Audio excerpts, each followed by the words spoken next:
The last couple of weeks we looked at the warfare of the dragon, firstly against the woman, then against the seed of the woman, and we saw how his primary agent, his chief his chief tool that he will use is the beast. And last week we were looking at this beast, and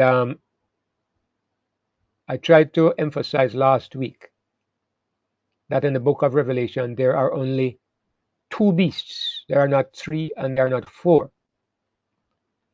And that even when we say there are two beasts, we need to qualify it, because the second beast is sometimes referred to as a false prophet. The only one that legitimately has the title, the beast. When you hear the Bible say the beast, it's not a beast or one of the beasts, it's the beast.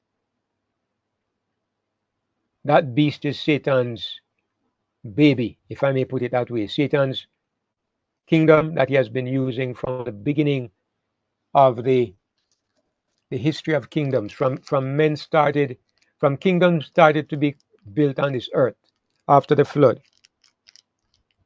Satan has been using the primary kingdom on the planet.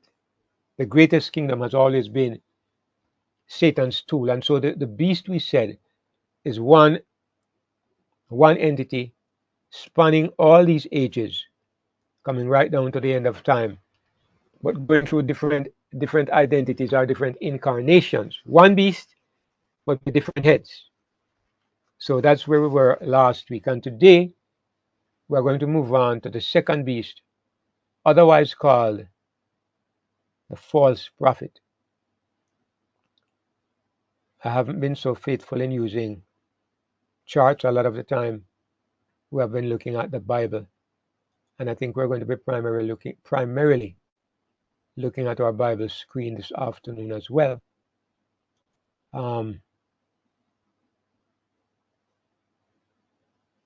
I like to do that, to be honest, because if we look at the Bible, it really, we can get the context on everything more clearly. But I know how helpful Are you images are. recording? Yes, I'm recording. I know how helpful images can be, but I think looking at the Bible itself also is very helpful. So we're actually in Revelation 13, and as I said, we looked at the first beast, or the beast, over the past 2 weeks. Now I think we were just about that down in verse 10. It was the last verse that we should have commented on last week. I don't know if I said much about this, but it says in the King James Version, "He that leadeth into captivity shall go into captivity. He that killeth with the sword must be killed with the sword.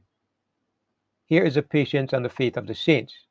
Now I want you to look at how it is translated in the New American Standard Bible, and probably in most other versions as well. This is what it says: "If anyone is destined for captivity, to captivity he goes. If anyone kills with the sword he must be killed. Here is the perseverance and the faith of the saints." Now this is the New American Standard Bible. I'm going to look at a couple of other versions just so we get a broader view of what is being said. Look at what the New International Version says. "If anyone is to go into captivity they will go. If anyone is to be killed with the sword they will be killed." This calls for patient endurance and faithfulness on the part of God's people. Now, I wanted to look at the three translations we have looked at. And I know this doesn't always tell us the full truth, but I wanted to look at the three translations, and I would ask you, which of these do you think makes the most sense? I have a choice. I have a preference. It's based on what I see in the chapter. In the chapter, I see the beast making war against God's people. He's persecuting, he's wearing out the saints, and there's power that is given him over all kindreds and nations and tongues. And everybody who lives on the earth is worshiping him. And except those whose names are written in the book of life of the Lamb. Then it says, the one who leads into captivity will go into captivity. The one who kills with the sword will be killed with the sword. That's what the King James Version says. But what I see in the NIV seems to me to make more sense. If anyone is to go into captivity they will go. If anyone is to be killed with the sword they will be killed. And the last part just ties everything together. This calls for patient endurance and faithfulness on the part of God's people. It makes perfect sense. Now, am I defending the NIV above the King James Version? No, I'm not doing this. What I am pointing out is that many times you see a translation in the Bible, and it's not that they have translated the words wrongly. Many times you have one word that can have 3 or 4 different meanings. How do you translate it? It depends on the bias of the translator, because the passage can say 1 or 2 or even 3 different things. It depends on how you translate the word. I can give you an example of this.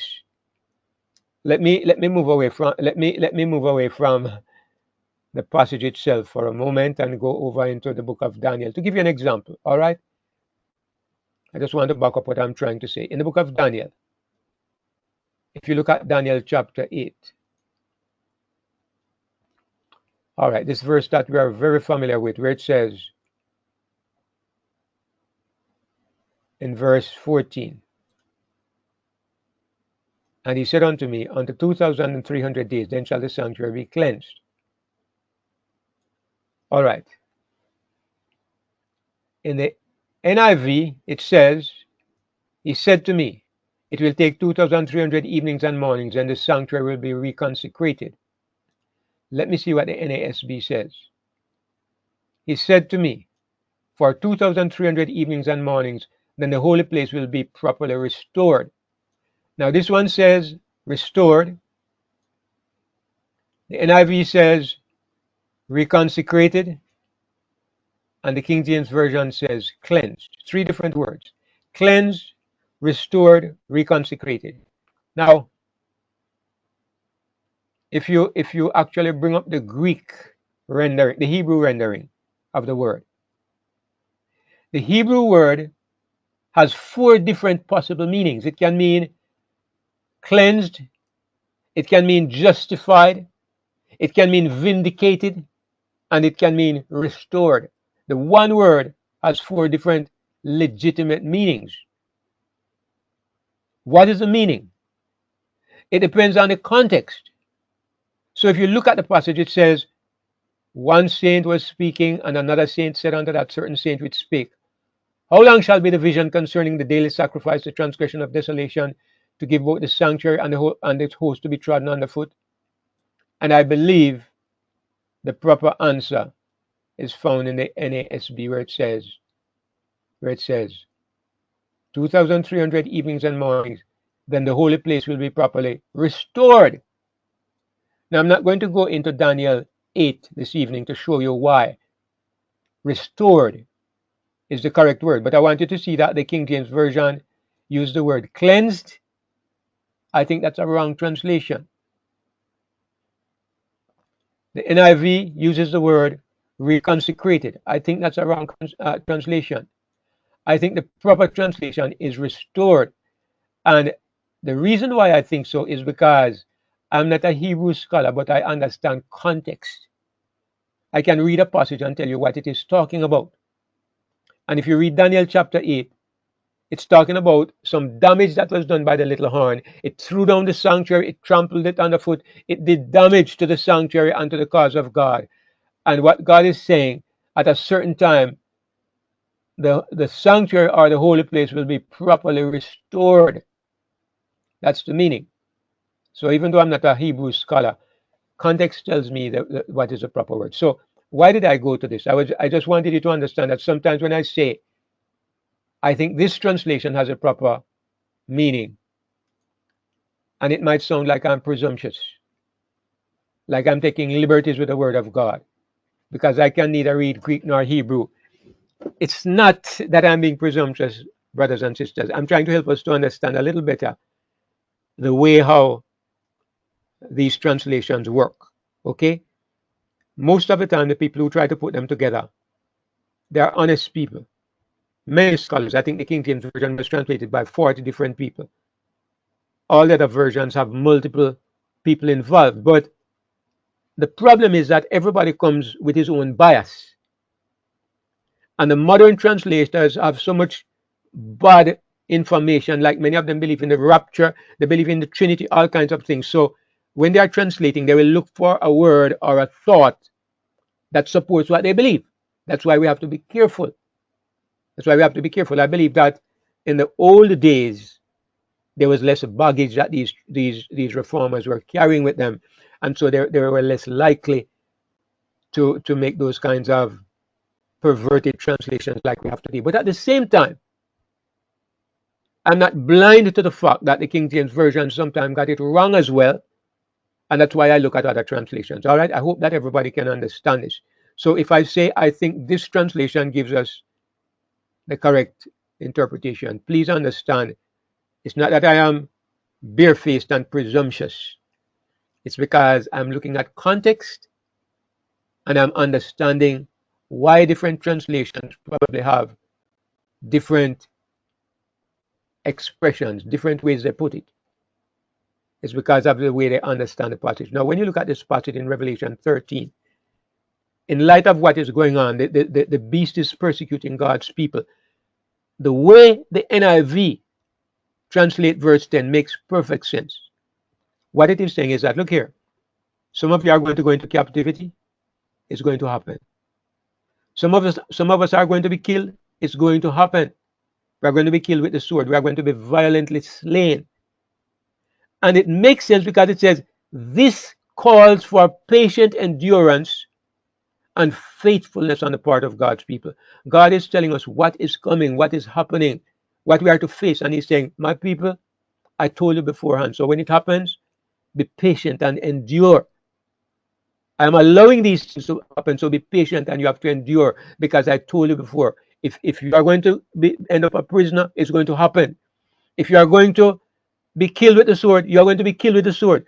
Don't be discouraged. I'm reminded of what it says in the previous chapter. They overcame him by the blood of the Lamb and by the word of their testimony, and they did not love their lives unto the death. You know, this morning when Sister Tracy made her comment, you know, she hinted at certain things when she said there's such tumult going on. It's almost like so many of us are being killed off by sickness or something. It's like our fellowship is being gradually wiped out when you look at how many people have died recently. And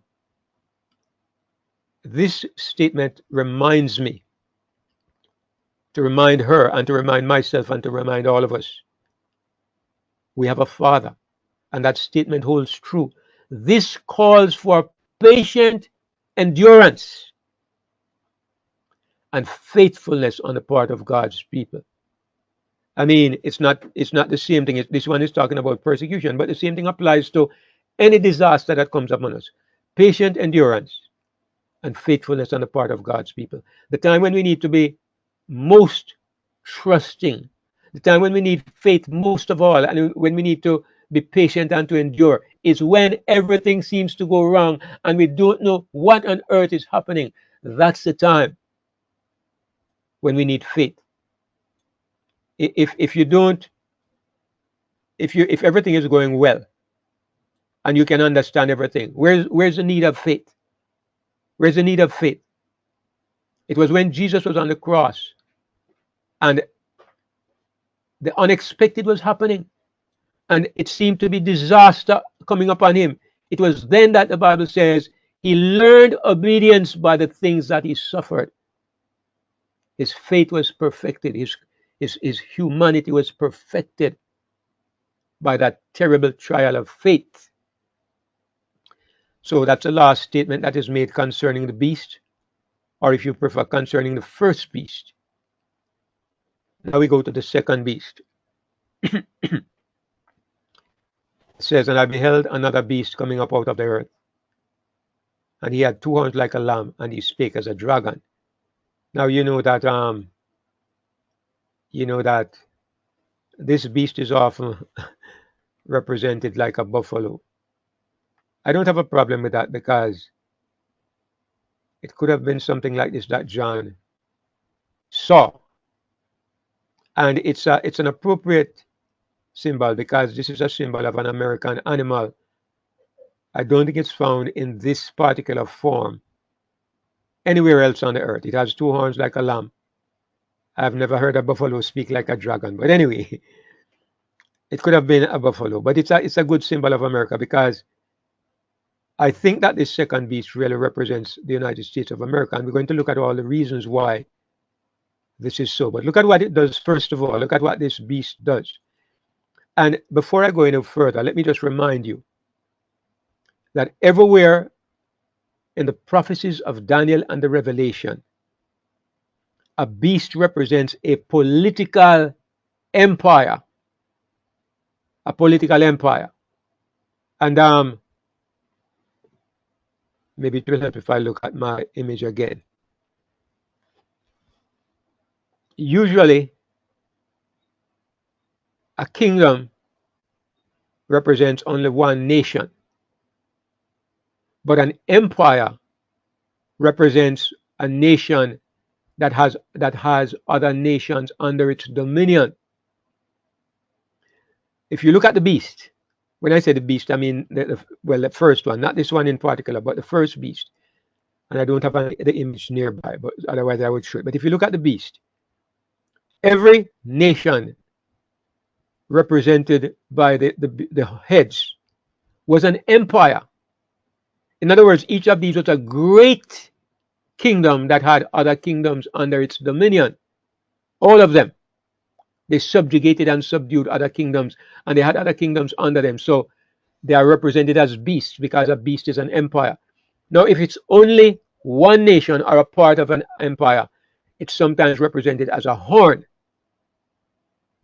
So a horn is a lesser kingdom. It's usually a part of a greater kingdom or an empire.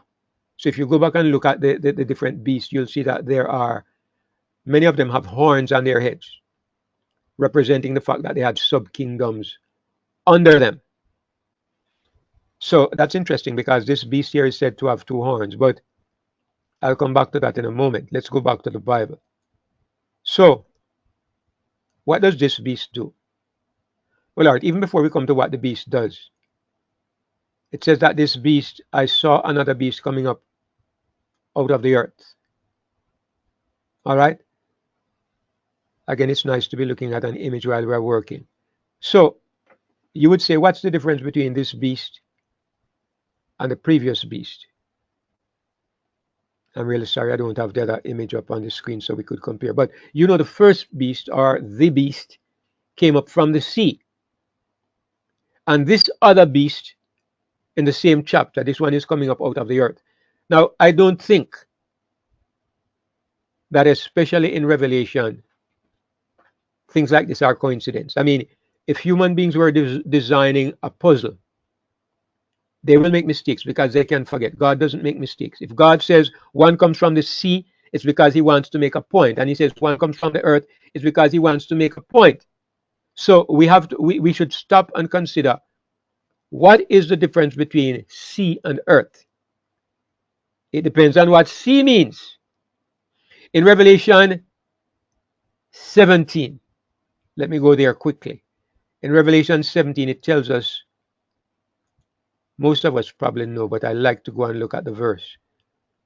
It says, and he said unto me, the waters which thou sawest where the horse sitteth, they are peoples, multitudes, nations, and tongues. Here God tells us that waters represent multitudes of people. And if you look at the many places where water is mentioned in Daniel and Revelation, it's consistent. Each time it fits to think of the water as a multitude of people. For example, it says that the great whore in Revelation 17 here is sitting upon many waters. It shows you that the great false religious system is supported by many multitudes of people. Then again, it talks about the river Euphrates that supports um, the river Euphrates that supports Babylon. The water is the vial is poured upon the river Euphrates in Revelation 16, and the water is dried up. The support for Babylon is dried up. In Daniel 7, it says that there are four winds that are fighting upon the great sea. It tells you about warfare among many nations. And so that's how these empires come to power, through warfare. So when you look and you see that this beast comes up out of the earth, God is saying something. He's telling you that this empire did not arise through warfare among the nations. This empire arose not in a place where there was conflict among millions of people, not in a place where there are multitudes and nations and tongues and kings. This empire rose up without that kind of warfare and in a place where there were not multitudes of people.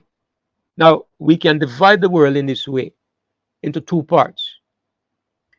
The first part of the world, where there were multitudes and nations and tongues and kings, and where the empires arose by warfare, is the biblical world. When I say the biblical world, of course, I mean, let me see, I've got to have some of these images somewhere. Let me see. No, I don't have it. All right. I have a bad chart. All right. I should have brought up something else. But anyway, the biblical world is the old world. As I said, the biblical world is Europe, North Africa, and the Middle East. Basically, sometimes mention is made of China. I think in the Bible it is referred to as the land of Sinai. I think India is mentioned. But generally speaking, that's the old world. That's the place of waters, of many waters. There is another part of the world that was not known in the Bible, and an empire arose in this part of the world as powerful, as dominant as any that existed in the old world. And of course, we're talking about what we now refer to as the New World, which is the world that became a part of the historical records. Let me put it that way. I know that, sometimes when you talk about Columbus discovered the West Indies, Columbus discovered a seaway to India, and so on, it causes offense because people say, people knew about this. There were people in Africa and other places who knew these things long before Columbus. But let us face the fact that the world has developed into a place where our knowledge and our culture and our environment is based on what is popular and public knowledge. The primitive people who lived back in those years, they never left the records of history that we have today. And so, as far as the modern world is concerned, their explorations are basically lost in the annals of time. So we're talking about the world as we know it, okay? In the world as we know it, the Americas, North and South America, Australia, the Caribbean, most of the southern hemisphere was unknown to the biblical world.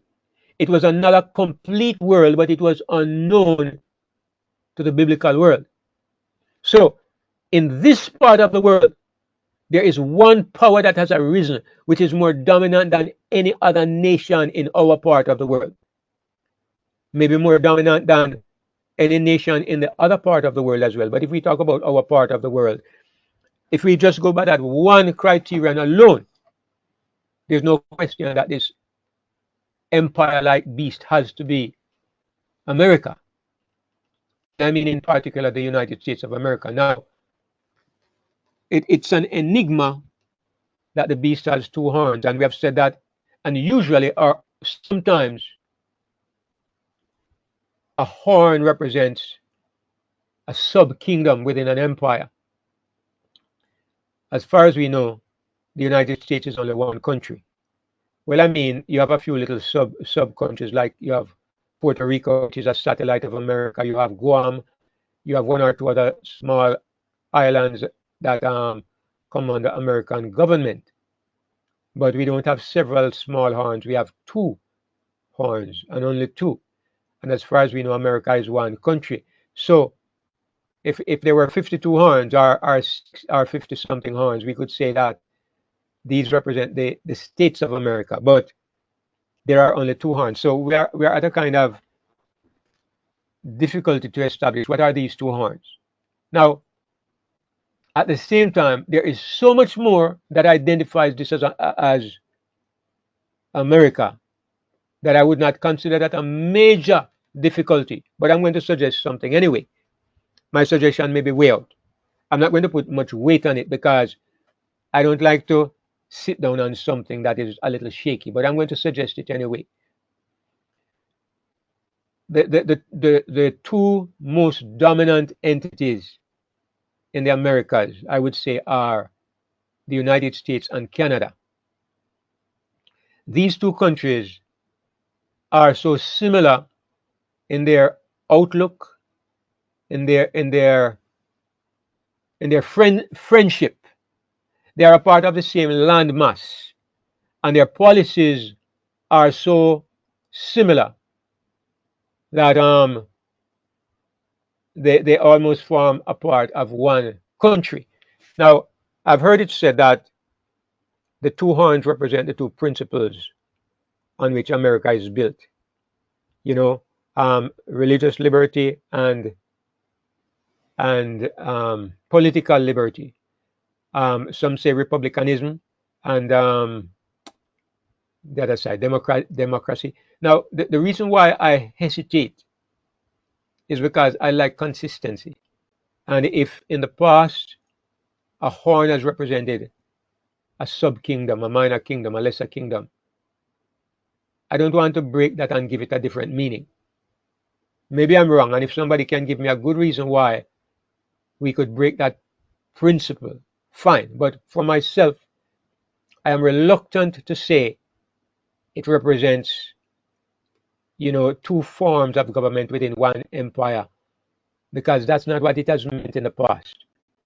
In the past, it has meant a sub kingdom within an empire. So I'm reluctant to go there.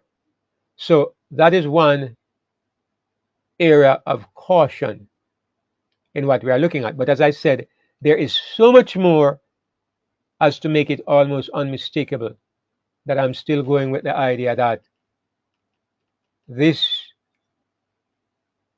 this power, this second beast, which is called a false prophet, is the United States of America. Now it says furthermore, it says he comes up out of the earth, but it says he had two horns like a lamb. We just commented on that, and he spake as a dragon. Now the only dragon in the book of Revelation is Satan. There's no other dragon mentioned anywhere else. So what God is saying here is that this beast, something interesting, I just looked at something. It says he had two horns. It doesn't say he had two horns. It says he had two horns like a lamb. Okay? This beast has been referred to as a lamb-like beast. And there must be a reason why God specifies, or John specifies, what God makes John see. That it's not just two horns, but these two horns give the beast a lamb-like appearance. Two horns like a lamb. And as a matter of fact, that maybe these buffalo horns may be misleading because I don't think they look like lamb horns. But anyway, I think God is saying something about these horns and their misleading their misleading nature. These horns mislead people as far as the nature of this beast is concerned. It is when he opens his mouth that you get the true status of this beast.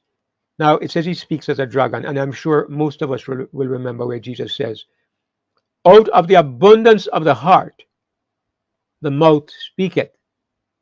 So I would suggest that the true nature of this beast is heard when it begins to speak. And what it shows is that it has a dragon's heart. It has an appearance, when you look at it, it looks like a lamb. But when it begins to speak, you see that the heart is the heart of a dragon. Now again,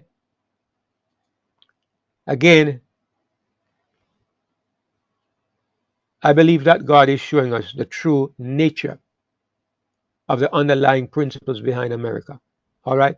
So most people will interpret this, or some people will interpret this to mean that once America was like a lamb, but then later on it begins to speak like a dragon. To be honest, the prophecy does not present it in this way. The prophecy says that it looks like a lamb, and in the same breath he's speaking. But when he speaks, you hear the voice of a dragon. In other words, it would be better to say that this is a two-faced beast. It's not the beast moves from being a lamb to being a dragon. It's the same beast with two different faces. It depends on which face you are looking at. And for me, I know there are a lot of Americans who will agree with me. In this room, all of us are interested in truth and not in politics or in nationalism. But I know that most people will agree that this is what we see when we look at America. If we look at America from one angle, we see everything that is attractive and appealing, and it's one of the reasons why people from every country on the planet would like to go and live in America. They find so much appealing about America. It looks like a lamb. It looks like a place. It looks like a place where you can have the freedom to do what you want, to become rich if you want, to get away from dictatorship, and they say you can make life there. But from another angle, when you begin to listen to the things that are being said by America, the pronouncements that are being made, and the way, from another angle, how she walks across the world, you begin to see that in the heart of the system. Now, I'm not talking about the people. I know the truth that some of the best people in the world come from America. But the system itself that governs a country, it is based in dragon principles. It says he speaks as a dragon. And as time progresses, we see this developing more and more. What is happening in America today, as a matter of fact, in the whole world, it's really the outworking of fundamental principles that exist. Like Jesus says, from within, out of the heart of men proceed evil thoughts, adulteries, murders, fornications. It's not that this man is better than that man. Both of them have the same evil heart, but it shows up more in one than the other. That's the real problem with the sons of Adam. Wickedness shows up more in one than the other, but both of them have the same root inside of them. And it's true with America or Russia or Ukraine or Israel or Palestine or Gaza or China or North Korea. Every one of them has the same basic heart. It's just that circumstances cause one to go further in darkness than the other. But the principle is there. And the evolution of the two-horned beast is an example to us, and I believe to the universe, that no matter where you start, if you build on carnal principles, the end result will be that you end up as a murderer and a destroyer of those who stand by the truth. It doesn't matter which country. The country that was regarded as the best in the world will end up being a tool in the hand of the dragon.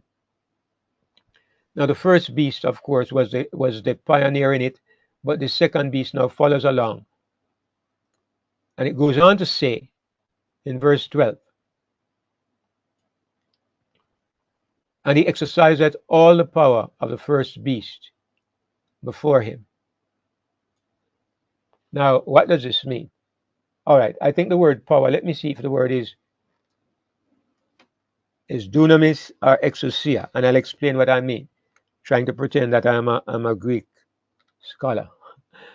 Power, it's from the word exousia. All right, there's a reason why I go to that, because exousia means authority. All right, it doesn't really mean power. In English, we have two different words, and so do they in Greek. But for some reason, I mean, okay, if you look at the NIV, it says authority. You don't have to be a Greek scholar at all. You just need several translations. NASB says authority, right? King James Version says power. In the good old days of King James, power, authority, and power were so closely associated that they made no distinction. So it means that he exercises the same authority as the first beast. So it doesn't mean he exercises atomic power and soldiers and guns and warfare. It means authority. In other words, he has the authority to command, and people carry out the commands, just like the first beast was doing. So he carries the same authority. And I believe that America is exercising that authority, first of all, in the New World, while the first beast exercises that authority in the Old World. Both of them are working together. Now it says he exercises before him. He carries out the authority before him. And what it says in the NASB, it means he does it in his presence. Right? So what it means is that it is saying it's not that the first beast carries on, then he disappears, and the second beast comes along and carries on. No. The second beast starts to carry on while the first beast is still there. While the first beast is doing his thing, the second beast comes along and starts doing it as well. So he does it before him or in his presence. So this tells us that both beasts are dominant at the same time, down at the end of time. One is doing his thing in the old world, the place of water, and one is doing his thing primarily in the new world, in the place of the earth. And it says, and he caused the earth and them which dwell therein to worship the first beast whose deadly wound was healed. Now, when he says he caused the earth, does he mean the planet, the entire planet, or does he mean the people in our part of the world? Well, to be honest, knowing what happens, I'm tempted to say it means the entire planet. But because I like to be consistent, I'm tempted to say it is referring to the new world, to our part of the world, which would lead us to the conclusion that the beast, the first beast, deals with the old world, and the second beast deals with the new world. One takes care of the area of the sea, the other one takes care of the area of the earth. So maybe that is the primary meaning. Whatever the meaning, I don't think it matters too much. But I would like to be consistent, and so I'm going to say that it means that this beast is drawing worship to the first beast. It's inviting the people under his domain to worship the first beast. Now, the first beast takes care of the people in his territory. And this second beast, or the false prophet, takes care of the people in his territory. But the people in his territory, he's not demanding worship for himself. He's pointing them to the first beast. He wants them to worship the first beast, the one whose deadly wound was healed. And again, I want you to notice God identifies him as the one whose deadly wound was healed. And this is suggesting that it is in the time of the healing of the deadly wound, the one whose deadly wound was healed. It is It is in this age when the second beast is doing his thing. It's in this age that the first beast has had his deadly wound healed. So because it's identified as a primary mark of the first beast, his deadly wound was healed. He has come back to dominance, and so he's identified as the one whose wound was healed. So I just want to comment on this word worship. Now, because the word worship is used, a lot of people jump to the conclusion that we are dealing with religious powers. You know, they say that the first beast is the papacy, and the second beast is apostate Protestantism. You know that belief? Now, I have thrown that out because I find that a beast does not represent a religious power, it represents a political power. That and several other reasons. But anyway, that is one. So I believe when it says worship here, I don't think it means worship in the way that religions worship. And I'm going to show you an example in the Bible where worship is used. Let me see if I can find it here. I'm badly organized this evening, but let me see. All right, yes, here's a verse in First Chronicles 29 and verse 20. And David said to all the congregation, now bless the Lord your God. And all the congregation blessed the Lord God of their fathers, and bowed their heads, and worshipped the Lord and the king.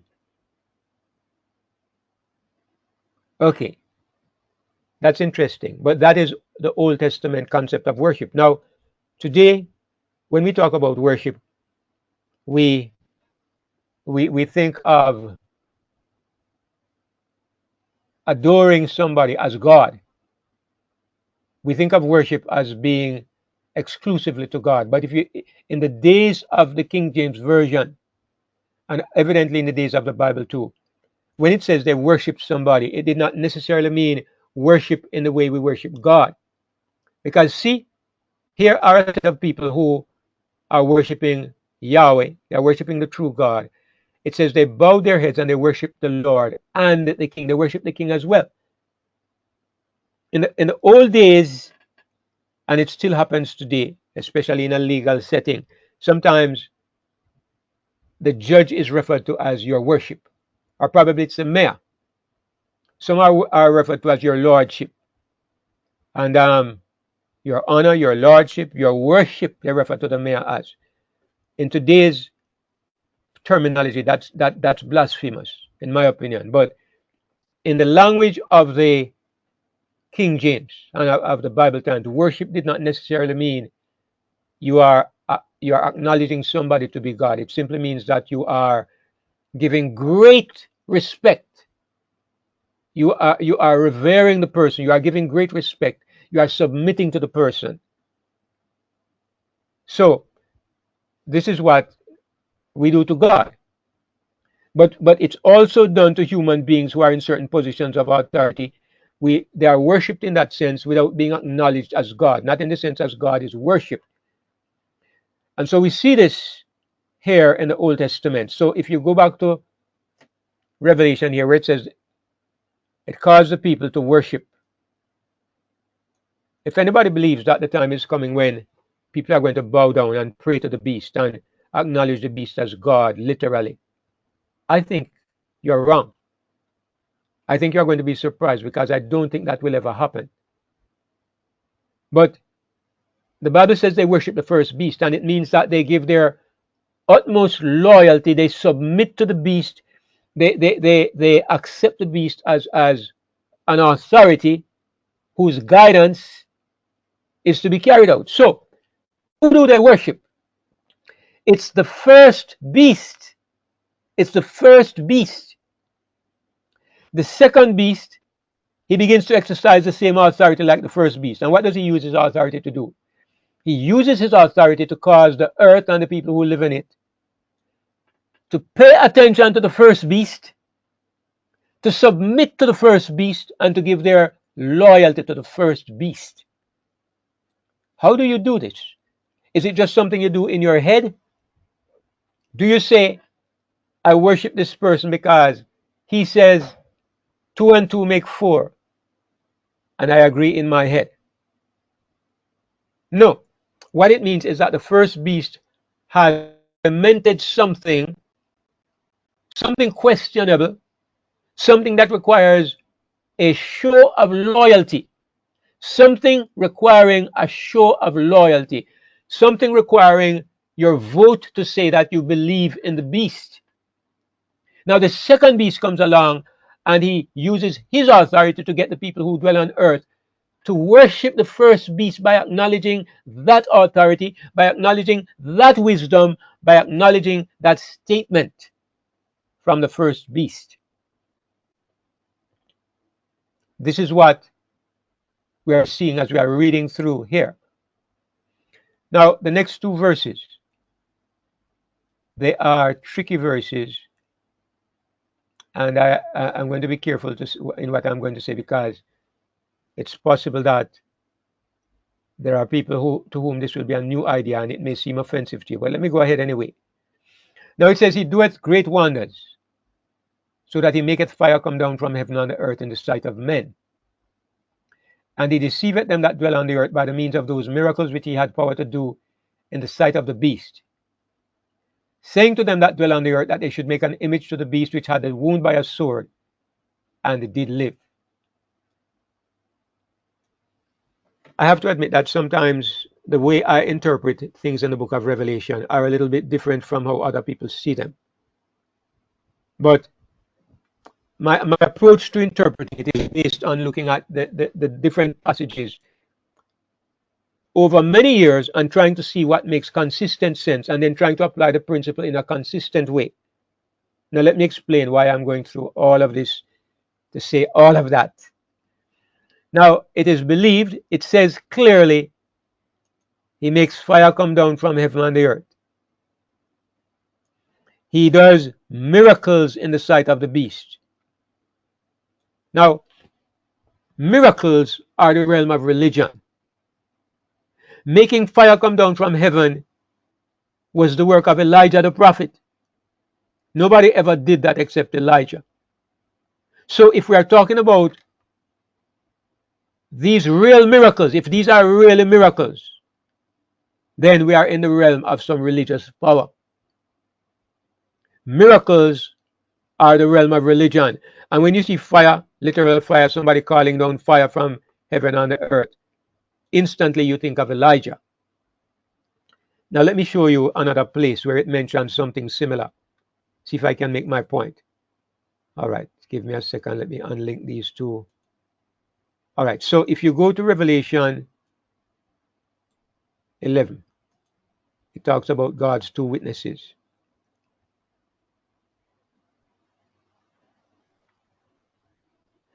It says, if any man will hurt them, fire proceedeth out of their mouth and devoureth their enemies.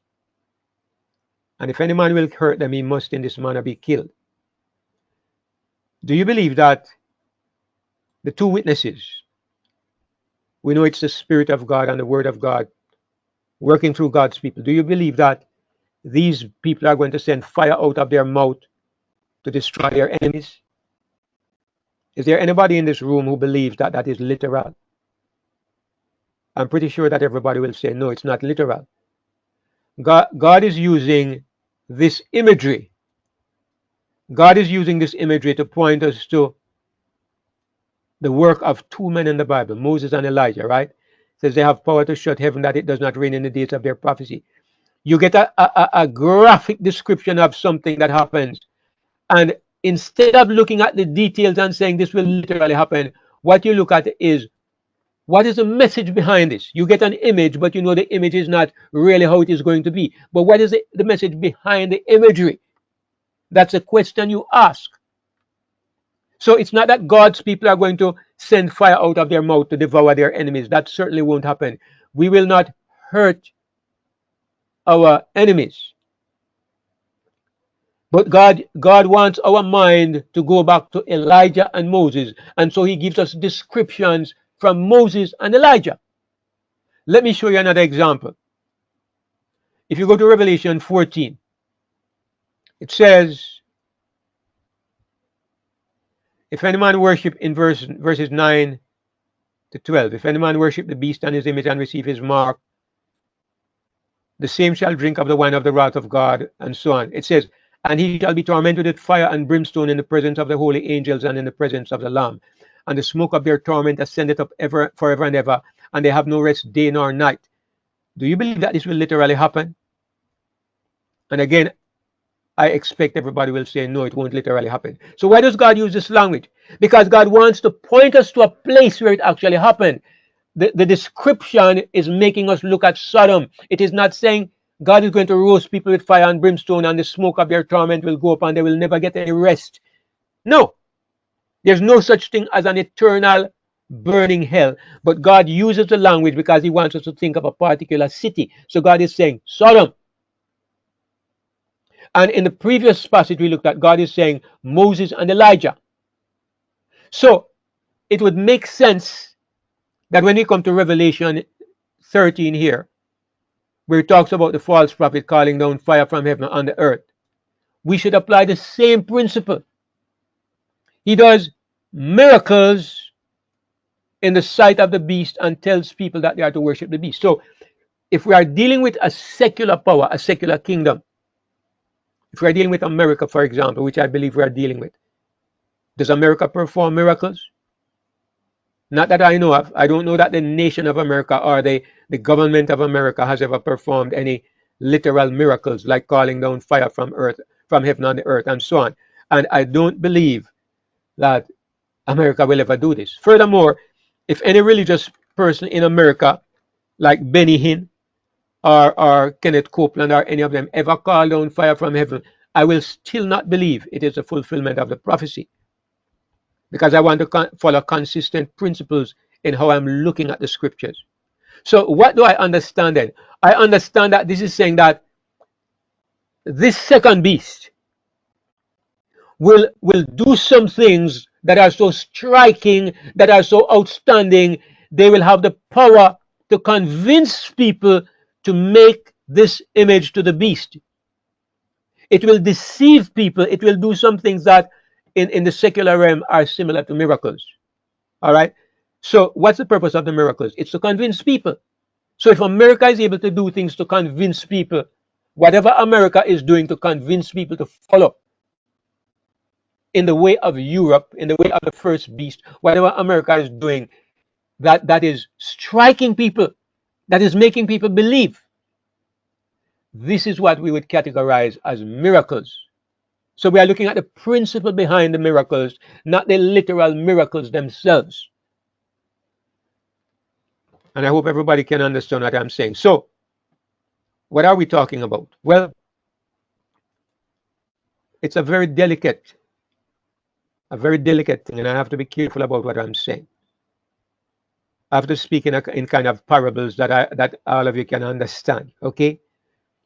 Because this is going to be posted on public media, and whatever you say can be an excuse for people to take down the video, the powers that be. So anyway, what I'm saying is that America will do certain things in the world that will make the people follow what America says.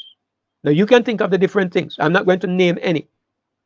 You can think of acts of warfare. You can think of acts of deception. You can think of actions of controlling the population and compelling the population by some means to do whatever it wants to be done. These would constitute the miracles that make people follow what America says. There are many people who are deceived by statements from the politicians, but there are many others who are deceived by America's ability to do certain things, how America does certain things. This amazes people, and so they are ready to do whatever America says. And I think this has special application to the people who live in the New World, and especially in America.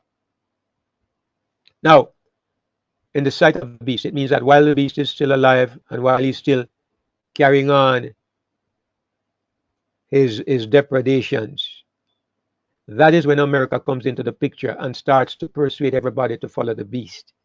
Okay. Now I see that some of us are putting some suggestions in the chat. That is fine.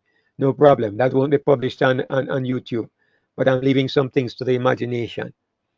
All right. So the people on earth are deceived and they are told that they should make an image to the beast. Now, what is this? What is this image to the beast? Where do they build this image? They build this image on the earth, right? And again, if we are consistent, which is what I'm trying to be, the earth means the new world, and particularly America, particular the United States. So the people of America, are told that they are to build a system that looks like what Europe has been for thousands of years. They want a system like Europe. Now, a friend of mine ridiculed me when I said something like this, and he said, America is not following Europe. Europe is following America. He says this interpretation is ridiculous. So, because America is not following Europe. But I would say specifically, whatever the mark of the beast is, and we will come to that, whatever the mark of the beast is, Europe is the leader because it's the mark of the beast and Europe is the beast. We will come to that. So when it says America is telling the people that they must make an image to the beast, what America does, America persuades the people who live in America to set up a political system that looks like the beast system.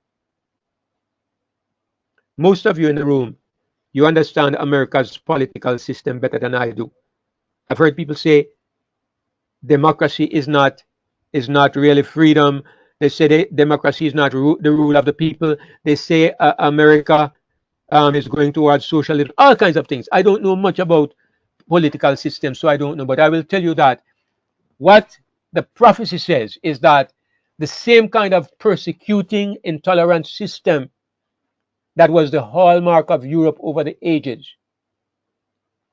is going to be the hallmark of the image when it is set up in America. And I think everybody can agree with me on that. America is to set up a system which does not tolerate freedom of thought, freedom of speech, freedom of expression. America is to do this, and this will be particularly manifested in its demand that everybody should receive the mark of the beast. So that is the point of this. So the image to the beast is a system that mirrors what prevailed in the Roman beast, in that old world beast. The system that prevailed, the intolerance, the persecution of God's people, this will be mirrored in America. That's what this prophecy means. And America will use deceptive means to startle people into agreeing with setting up this system. You know, in a recent situation in America, people were saying it's okay if we lose our freedom as long as we are safe. I just use that as a little example for us to think about. It looks impossible that anybody could deceive the people in the land of the free and the home of the brave, where freedom, they cut their eye teeth on the idea of liberty. It seems ridiculous, but if we remember a short while ago, that the vast majority of people were willing to persecute the minority, were willing to set up a system draconian and uncompromising, persecuting simply because people were persuaded that this was good for their safety. They never had the sense or the tools or the perception to know what was good for them. They were deceived as easily as a baby is deceived by a false sweetie. As easy as that. So something like this happens on a much bigger scale, on a much bigger scale, and the leader in it is the second beast, or the United States. Now, in verse 15 it says, and he had power to give life unto the image of the beast, that the image of the beast should both speak and cause that as many as would not worship the image of the beast should be killed. Simple, straight to the point. So the second beast, America, sets up a system within itself, a system of government that is persecuting. It makes itself into an entity that persecutes those who dare to disagree. Now, verse 15 says he had power to give life unto the image of the beast. Now, you know that sometimes, notably in Jamaica, they make all kinds of rules, right? And the rules have no teeth.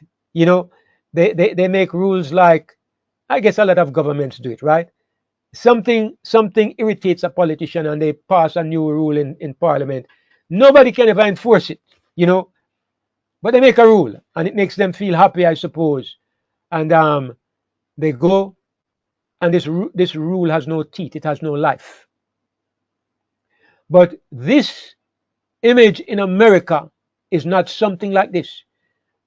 God says that the beast had power to give life unto the image. In other words, what will happen in America is not just a simple figurehead. It's not a token system. It's something that will be alive and will have teeth, and God's people will feel the fury of the system.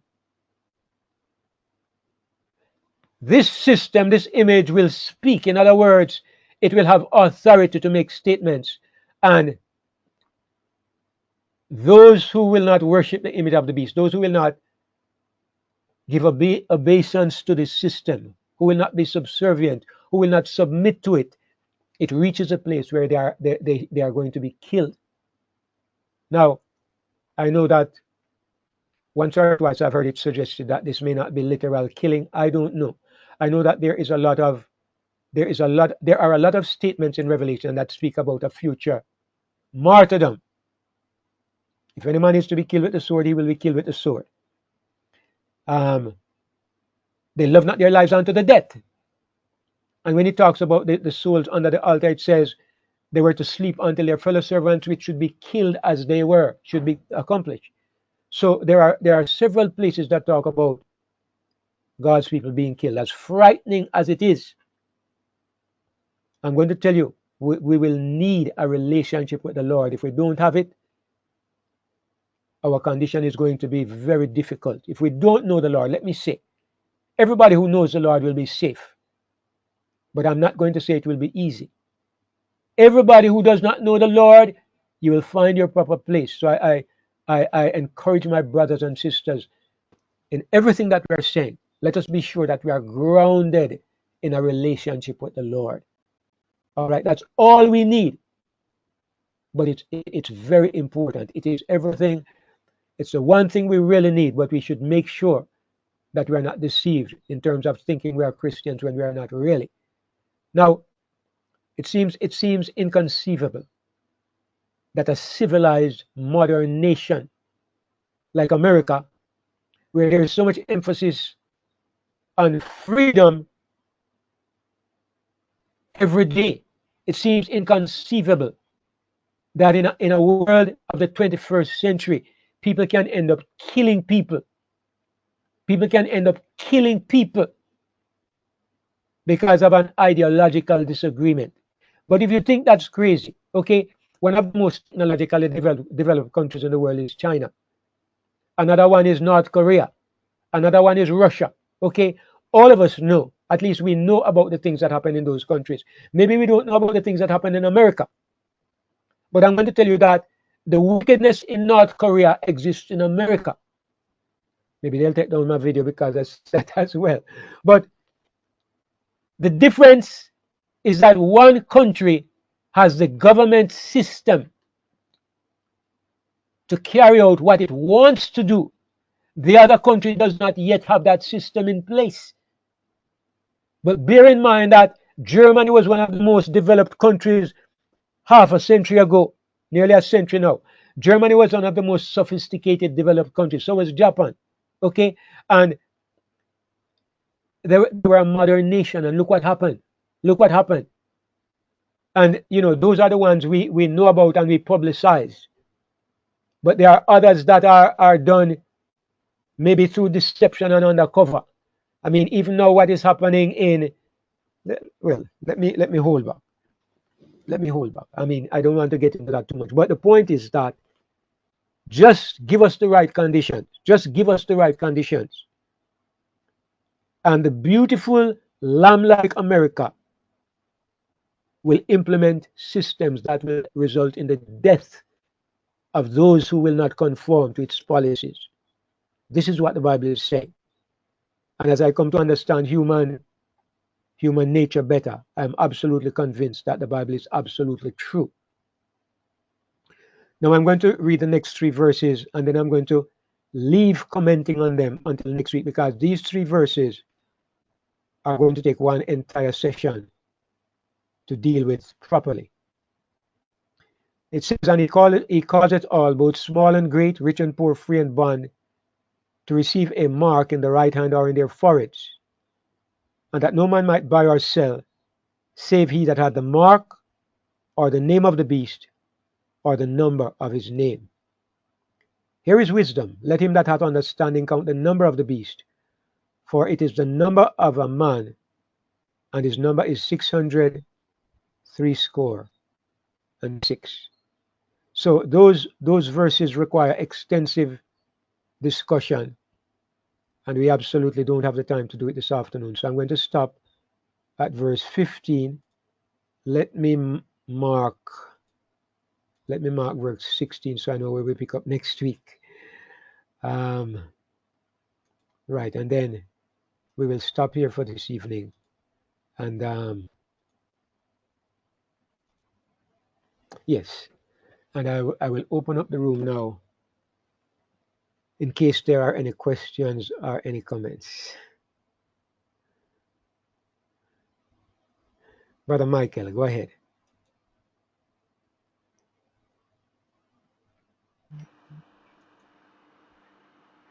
Oh, wait, can everyone hear me?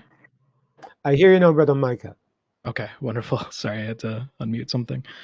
So I agree completely with your view that these, when it describes miracles, and pillars of fire, it's not literal pillars of fire. It's pointing us to something, and that's why I kind of disagree with the examples you were using with the two witnesses, fire coming proceeding forth from their mouth, and the three angels' message with Sodom and Gomorrah, because those are pointing to. I agree that that's not literal fire there, and I also agree that the pillars of fire that the lamb-like beast brings down are not literal, but it's pointing us to something, and it's pointing us to the contest at Mount Carmel, and that contest was a contention over the identity of God. Is it Baal, or is it who Elijah was pointing people to? And when I think of King Solomon in Ecclesiastes, there's no new thing under the sun, uh, and the two republics of Rome and the United States. Like, I think America will establish some form of theocracy that will still point people to worshiping the first beast. Um, it's an image after all. So if it was exactly the same, if America was just an extension of whatever the secular atheistic power that is fomenting in Europe was in America, there would be no need for an image. It would just be, um, and similar to how the papacy established its authority with false miracles, that they're fairly well documented. I see uh, almost a bottom-up transition of false Christianity in America, establishing its authority with false miracles. And when you think of how the papacy was established in the old world, it was a top-down conversion, right? So you have Eusebius, the great flatterer of Constantine, etc. In America, I think it's happening bottom up, and I have so much compelling extra biblical evidence to support this, but just sticking only to what Revelation says, I and by the way, I agree that the earth refers only to the new world. That is significant because he deceives them who dwell on the earth, and that's what compels them to make this image. Um, I, do you think that even though it uses the word worship, and I agree that worship is not, literally prostrating before an image, do you think that the image itself is what points to a religious power? Not the word worship, but the image being something to point to worship, to religion, sorry. Well, I mean, in everything, we are stating our opinion, and our opinion is based on what we are looking at and how we see the evidence. Now, of course, I believe that the imagery is pointing back to what happened in the days of Nebuchadnezzar when he made an image, and obviously the image he made was supposed to represent Babylon. So he made an image of Babylon, which at that point was the beast. But so he made an image of the beast. Now, in the days of Nebuchadnezzar, which was, I believe, it was a type of what happens at the end. Of course, it was a matter of religion to some extent. It was worship Nebuchadnezzar as opposed to any other god. The thing is that as we look at the end of time, we find the same language used, and we find the symbols pointing to the events of the past. The real question is, do we apply, is it the same religious issues that exist at the time of the end? Or are the issues bigger? Have they morphed into something bigger? In other words, do we talk about worship and mean literal worship, or are we now speaking of some greater principle, underlying principle behind what worship really means? And when I look at the book of Revelation, I find that that is how it operates. It uses language from the past, but what we look at is the principle that is being applied rather than the elements that were involved in the past. So, like I said, you know, we are expressing our opinion about what we see. So we don't have to agree exactly the same on everything. I mean, we agree that it's not literal fire. We agree that it's pointing to events in the past as examples or as types of situations that will happen in the present. But I absolutely don't think that anybody will literally call down fire from heaven. I don't think so. Maybe I'm wrong. That Yeah, is neither do based I. on that is based on how I understand the prophecy. But so we agree on that, and in this sense, I think my example of the Moses and Elijah, and my example of the third angel's message, I think it's appropriate because the point I was making is that we do it's not pointing to literal fire. It's using literal fire to get our minds to think about something else that happened in the time when that fire actually took place. So, and I think we agree on that. So I would say, yeah, it's interesting, Brother Michael, and I would say, in this case, I would say where there are some differences in the way we see things, It's undoubtedly, just unquestionably, we will see very shortly. sure, sure. And I did want to say blessings to you, Brother David, because it's your, I would say, key or interpretive lens that's helped me to see this a lot more. And again, it's obviously pointing to Mount Carmel, but the principle of Mount Carmel was there was an imitation, a counterfeit. Baal. Another way of saying Baal is Lord. So the people of Samaria were worshiping the Lord. This and yeah. So anyway, that's how I see it. But I could see it's just in the false Christianity that I've looked at. I've looked at Jehovah's Witnesses, Mormons, evangelicals, and what I'm fascinated by are the similarity. I'm not really interested in their doctrinal differences. I'm trying to distill or find what is the similarities that they all have, and all of them, while they reject evolution, have perverted the literal 6 days of creation. I don't know if people are aware of that. Jehovah's Witnesses, they don't. All of these denominations I mentioned, they reject evolution, but they don't see the first week of creation as literal 6 days with the seventh day of rest. Uh, they all have these very unique positions on the political state of Israel. They um, the similar anyway. I'm just throwing this out there for everyone who's listening. I encourage look, don't completely throw the baby out with the bathwater, because I think there's just way too much false Christianity in America.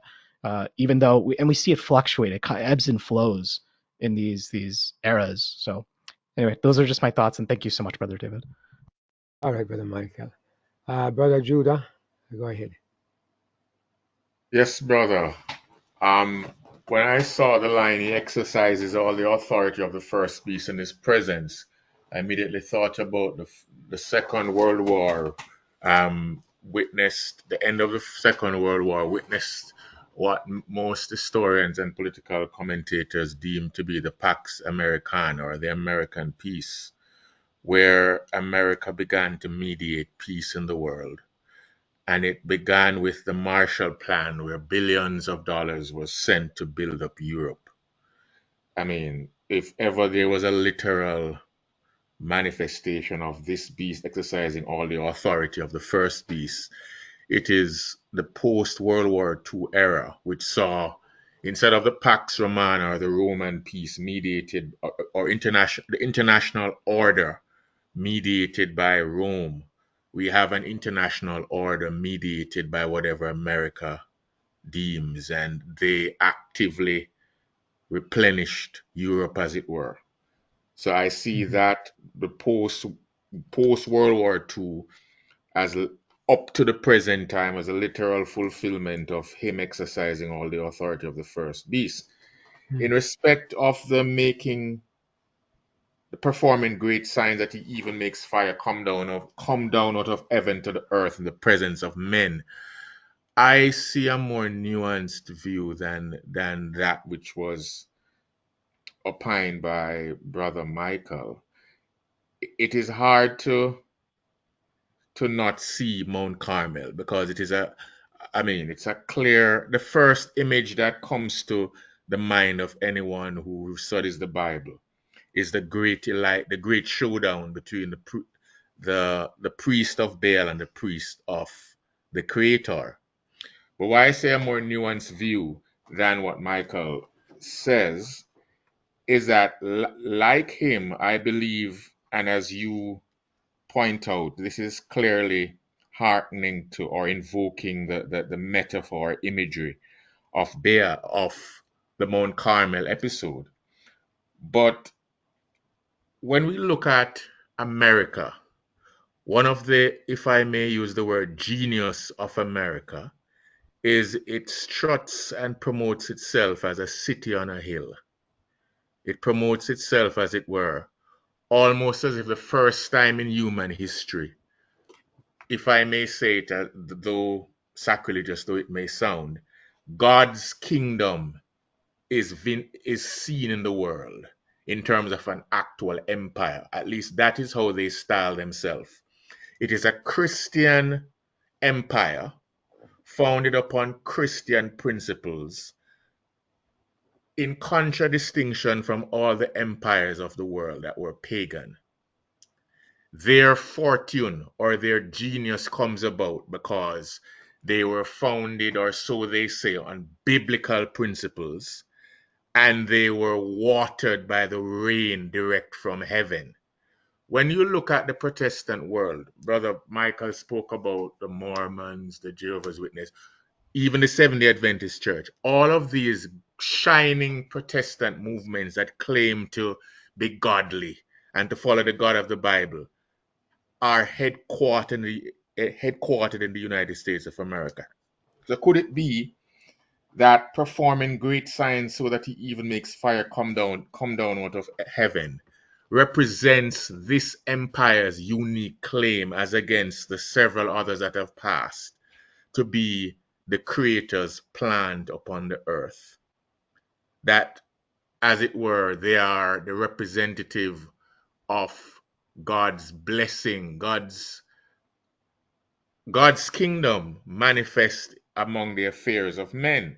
But it does so, as the other term that is used to refer to this lamb-like beast is the false prophet. Why it is a false prophet? Because it claims to be a prophet of God, like Elijah and Jeremiah and all those that went before. But it notably preaches might, and not the Spirit of God.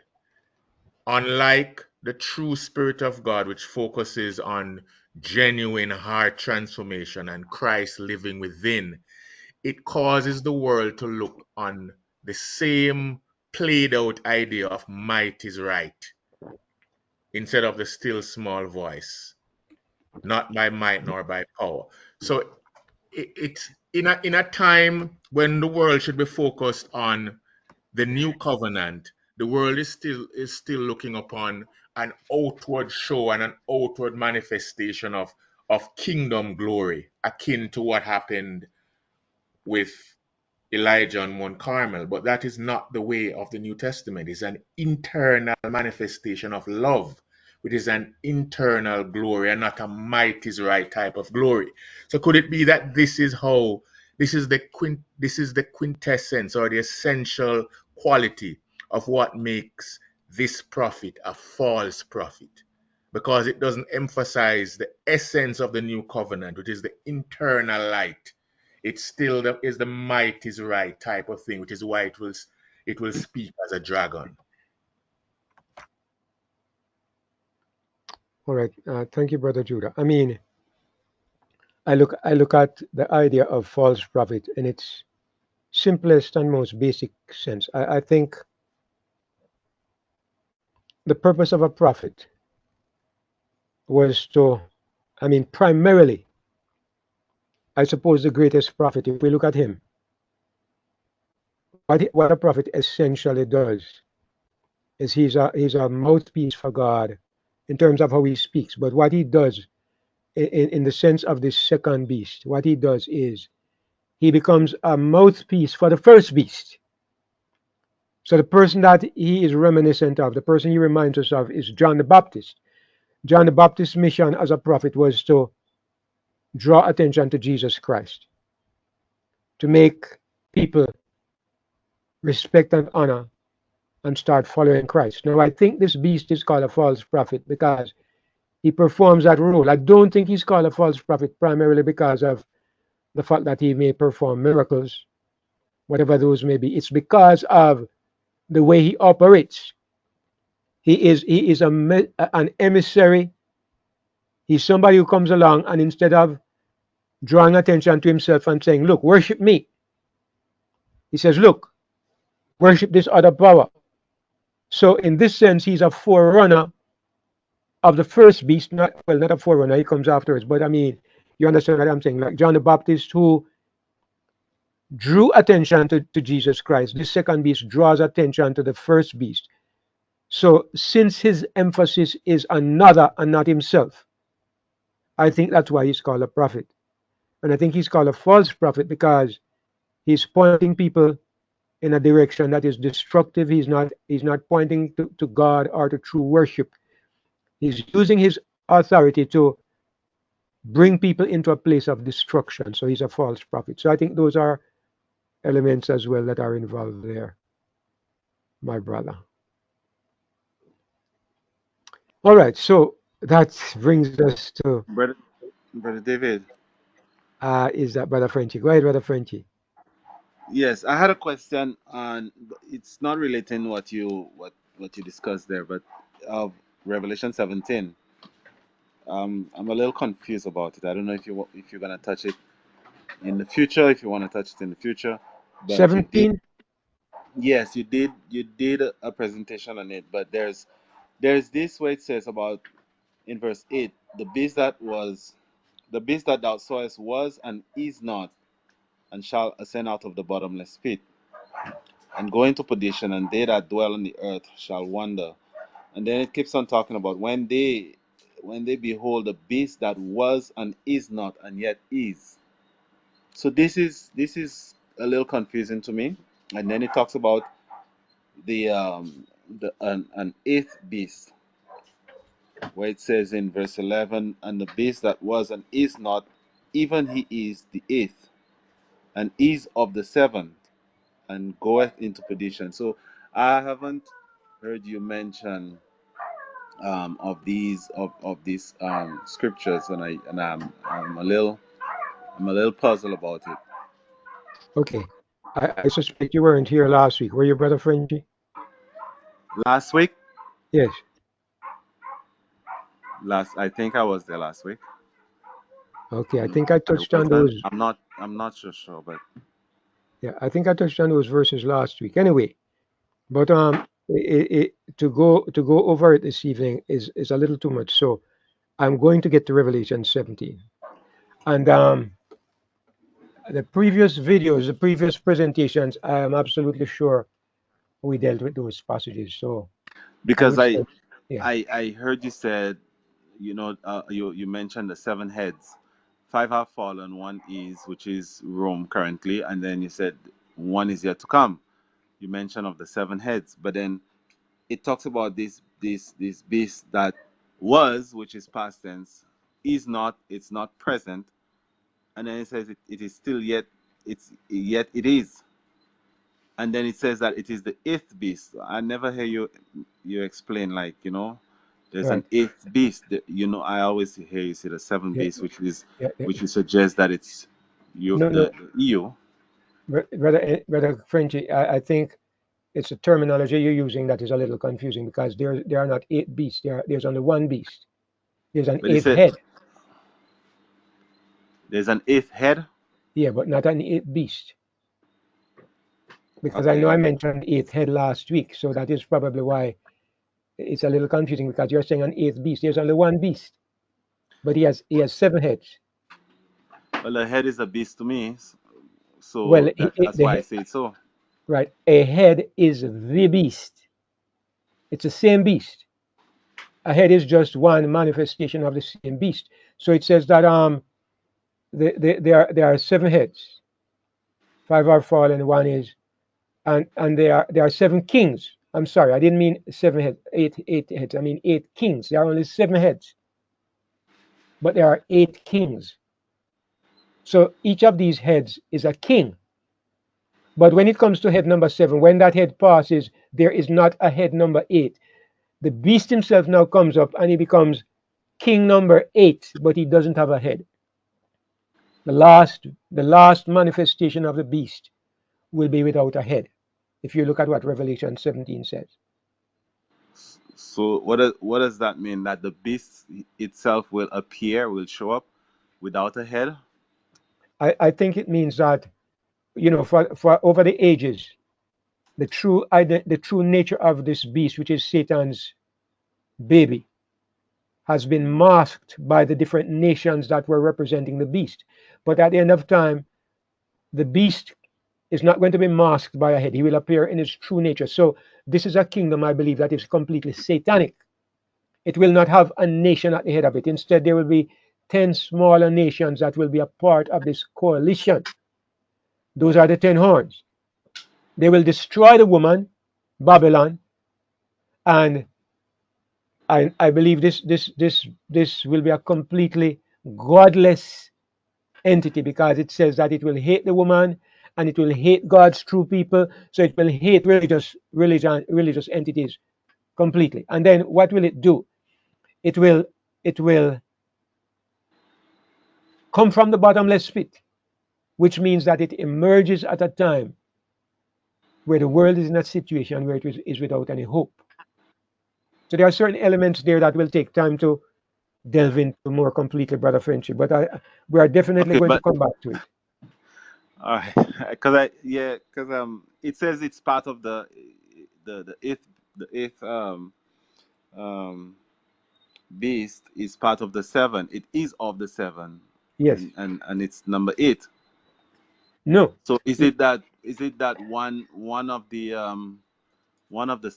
the heads are coming back? Is it coming back? Let me see if I can bring up a picture. It's the way we are reading. I think that is a problem, Brother Frenchy. I wanted look. Let me go back to the diagram. I'm going to have a diagram on the screen. All right. Just look at this for a moment, and let's take it one step at a time, and you can ask your questions based on this image. All right. So I know you have seen this before. Yes. All right. So the red rectangle at the bottom represents a beast. It's one beast. from beginning to end. But it goes through several phases. First of all, you had head number one, Egypt. Then number two was Assyria. Then number three was Babylon. Then Middle Persia, Greece. Then Rome. And then the one that was yet to come, which I believe is the EU. Then after that passes, there's no more any head. Now the beast appears in his true color, and he has 10 horns. But at the same time, the beast is of the seven. He was there for all the seven that went before.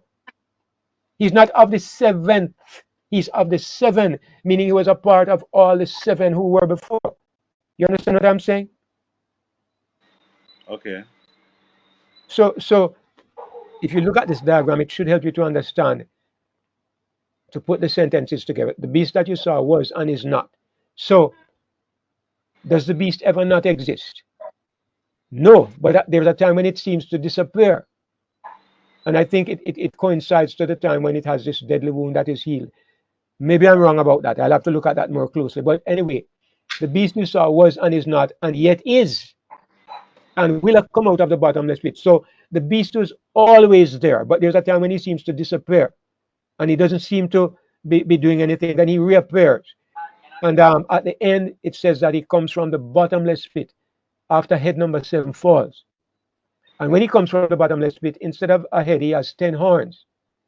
And now he appears in a form where he destroys the woman. The woman has been sitting on all the heads, but when it comes down to the end, the 10 horns hate the woman.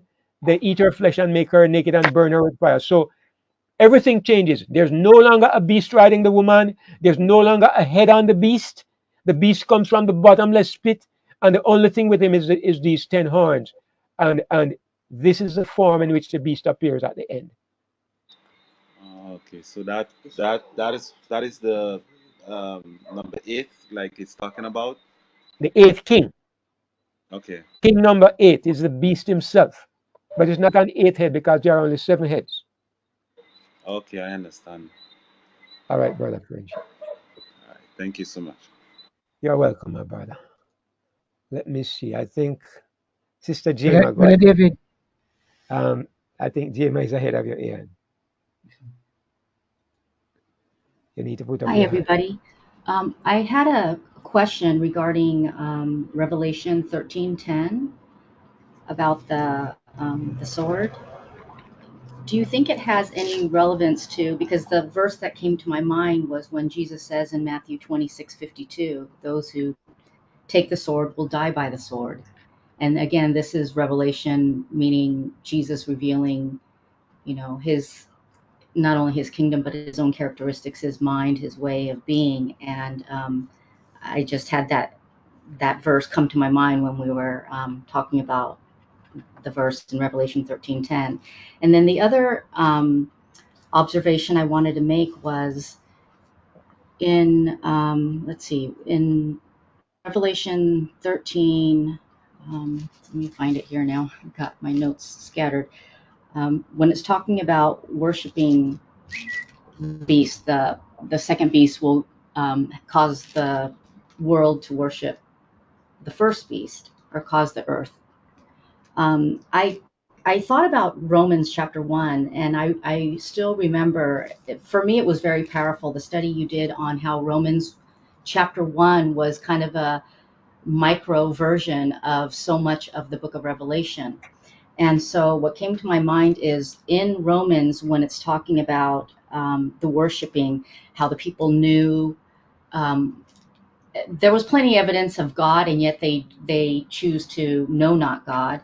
And the worship that's going on in the last days is a false religion, but not in the religious sense as we know it, because we do know other definition of religion is kind of like a range of social cultural systems, included designated behaviors, practices, moral beliefs, worldviews. And that's really what the new religion has become. It's not a belief or a worship of any particular deity, but rather in man having an idolatrous system with their own selves and science, and the idea that they can live possibly forever, transhumanism, without any type of deity. And so I saw that connection being what is really going to be the worship. It's not going to point to any particular religion or denomination, but rather the worship of man's own inventions, their own sciences, and basically their own selves, which was basically what the life of Satan in the Garden of Eden.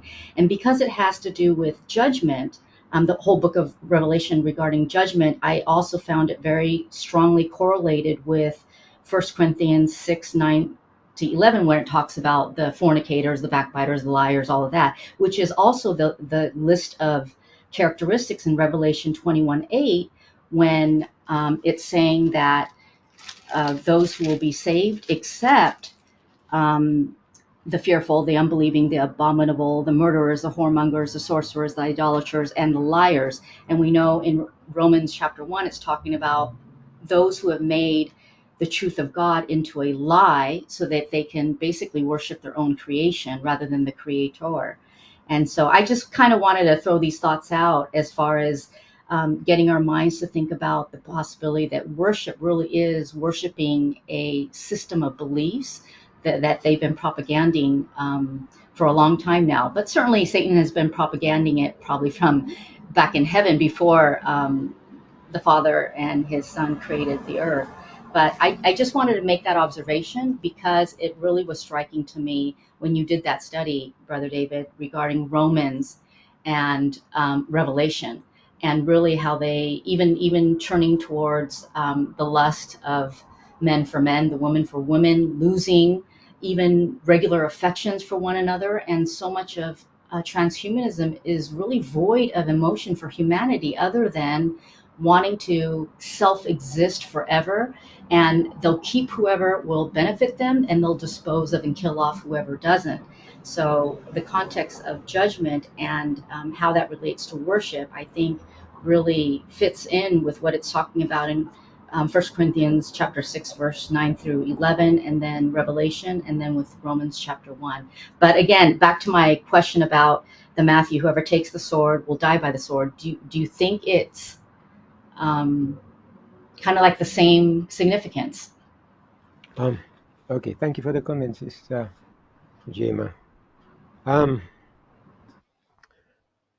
I, I, I, I suppose the similarity of language makes us want to go there. I think both statements are focused on different things. The statement of Jesus was focused on the principle of nonviolence, not resisting your enemies. And he was making the point that the person who exercises violence, who depends on his own resources, is going to end up in a place where he can't help himself and he's going to die because he's depending on himself and self is going to fail him. I think that's what he was saying. The point being made in Revelation 13, I think, is a different point. The point being made is that if you look at the King James interpretation, it would mean that, I suppose you could apply it that way. It could say that because the beast has chosen to use violence, then the beast is going to perish by violence. But in the context of Revelation 13, I don't think that makes sense, because the beast comes to his end in chapter 19. It's like God would be saying to the beast, look here, because you have chosen violence, you're going to die by violence. This statement at this point almost is irrelevant, because the nature and the history of the beast has been violence from beginning to end. It's really like pointless counsel to the beast at this point in time to say, oh, so now you're using violence. Okay, you're going to die by violence. If you understand what I'm saying. If this was the beginning of the beast's career, it might make sense, to make people think, well, they have chosen the way of violence, they're going to die by violence. But the name of the beast from the beginning is violence. It has known no other way.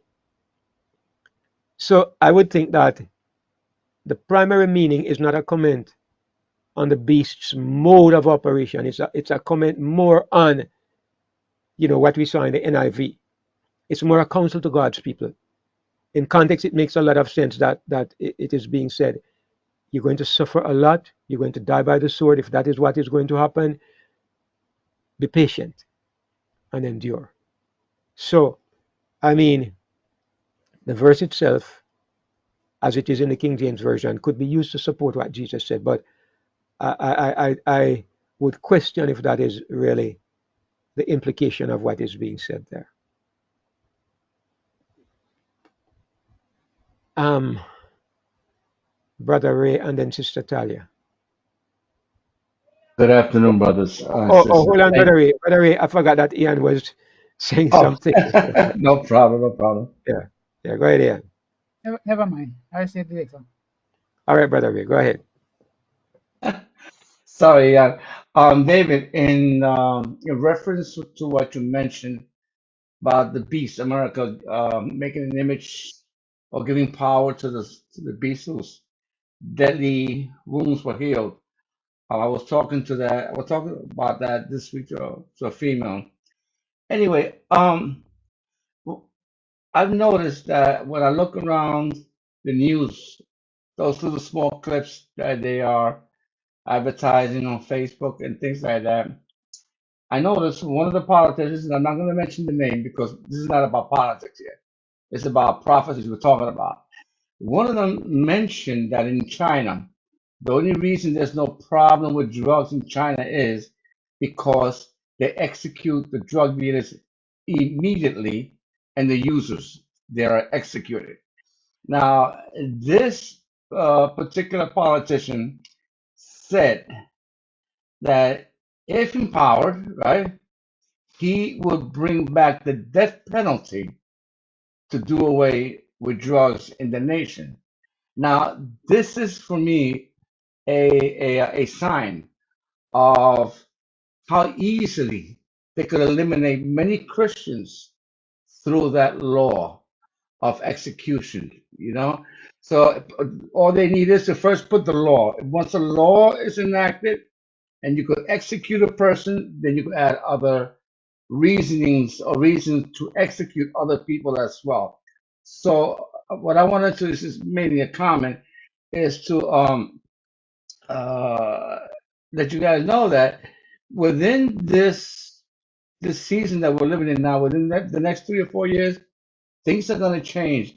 And when we see the execution, the state of the United States re-executing people because they took that off again, we are running into what you are talking about, the diagram that you showed there with the horns, with the beast power coming out, you know, and just being the beast itself, a non-religious entity. We're looking at that very close to come through. That's what I'm seeing there. Thank you, Brother Raymond. I appreciate the point, and it's true. It doesn't take much. It doesn't take much for people to bring something in, for governments to bring something in. As you say, once they get a toe through the door, the rest will follow. They just want a toe through the door. That's why the situation that happened the last 3, 4 years was so telling, because really, 1 year before, 6 months before, 2 months before, 1 month before, every sober person would have said that is not possible. I would have said so. I never thought it was a mystery to me how whatever force it was could take control of the entire planet so rapidly. You could hardly find a single government that was resisting. And the consequences were so draconian, incredible, you know. So it was a lesson for us to support what you're trying to say, that there is no real restraint. We might think there is. I learned long ago, they say the law is there to protect you. Look here, something happened in Jamaica here. The the the government joined together to make something called the, what kind of commission was it? Integrity Commission. They got some retired judges and so on to form an integrity commission They said to keep politicians, from corruption. Some time ago, they came up with a report that they refused to address in Parliament. It went on for months and months, and finally the pressure got so high that they decided to address it in Parliament. They decided to make the findings of the commission public. Look here, the Prime Minister of Jamaica is the chief person who is under suspicion in this commission. And the fury of the people in power, the Prime Minister said he's going to, they are going to see to it that a law is made, okay, to outlaw certain aspects of this kind of. I mean, he set up the commission. He was instrumental in setting it up. Now he's going to make a law to outlaw it because he becomes the target. What I learned, I see people say, this is my constitutional rights. The law says so and so. I don't go in that way. That's foolishness. They make the laws that suit them, and they change the laws at will. You know the saying, you can't beat City Hall because City Hall makes the rules. If you manage to scrape out, if you get a good lawyer and you scrape out today, you won't scrape out tomorrow, because by tomorrow it will be changed to make sure that they can grab you. And so this thing that people like to stand on, the American Constitution and whatever, it's a stick of straw. You will lean on it and it will break under your hand. So we will see really the reality of these things very shortly, and probably as rapidly as we saw that change taking place a couple of years ago. So we're not far, brothers and sisters. We're not far.